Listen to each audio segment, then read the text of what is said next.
Hi, Robert. How you doing? Okay, so as I see it, you're saying you want to search to see how many baby boomers use Google.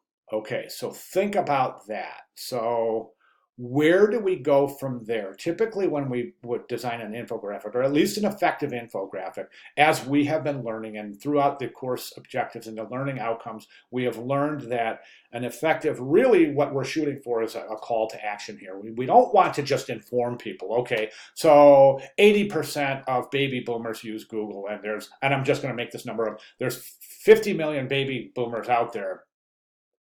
So 80%, so 40 million use Google. All right. So do we need an infographic to say that 40 million baby boomers use Google?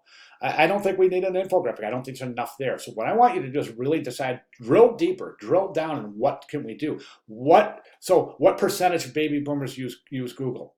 What Google products do they use? What do they use them for? And what is the outcome? Now we have some usable information that maybe can assist people in making decisions or driving other sorts of decisions as opposed to just informing.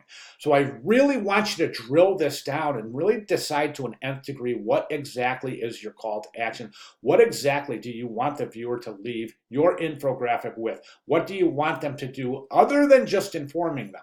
Now, if you just want to inform, that's something different, but and that's not going to affect your grade at all. But I'm saying to get the most out of this class based on our learning objectives and our outcomes is that we want to drive a call to action, because effective infographics do that. They drive change. They help people make decisions. Not only do they inform people, but they take it a step further to assist people in using the information that you've just learned instead of just learning the information. Does that make sense? If not, let me know. That's a critical concept in creating infographics.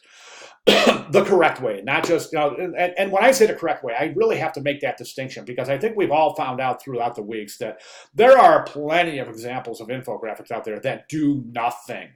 They do nothing. They're not even technically infographics. Did you see what I'm saying? So as we're learning effective infographics, we not only want to inform, but we want to assist the viewer in what to do with that information and how they can use that information to presumably benefit their lives or the lives of others. Okay, so I want you to really think about a good solid, drill this down, Robert, drill this down. Start with your idea about baby boomers and start branching off, branching off, branching off. Think of possibilities. And before long, you'll really have this really drilled down excuse me, idea of your initial thought. At that point, I want you to really define your target audience. Of course, baby boomers is not a target audience, so you really want to define it narrowly. Now, one of the problems I think a lot of students have a problem with a target audience is students for some reason think that if I define a target audience, I'm disregarding everybody outside that target. Okay, so the whole peripheral audience is disregarded. That's not true. You're just not speaking directly to them. Okay, it'd be the difference.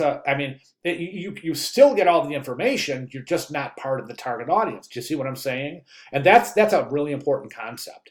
So twofold for what I would like you to do for Sunday's submission for your work is this. I would like you to really, really, really expand on this idea of baby boomers using Google.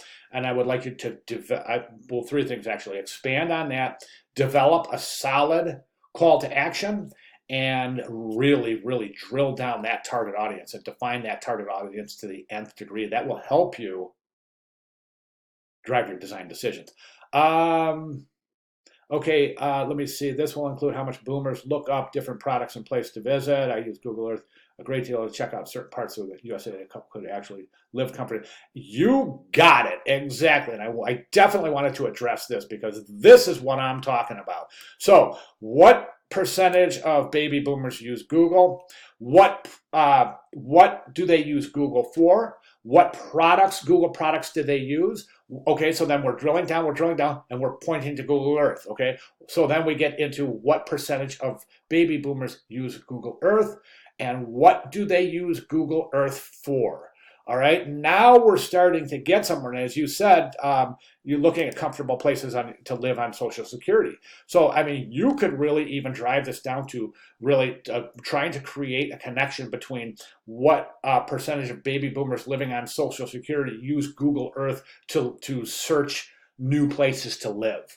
All right, now we have something we can work with, some very useful information that can help people's lives. All right, and those who are looking may not realize they can. Those who are in that category may not realize they can use Google Earth to in conjunction with Google basic Google research to find a suitable location. Not only cost effectively, but climate wise preferential to suit the needs of Social Security couples. Okay, so yeah, all right, so that's where I'm at. So if you have any questions at all, please let me know. But those are the things that I would like to see you refine for your final submission. All right, great start, Robert. Thank you very much.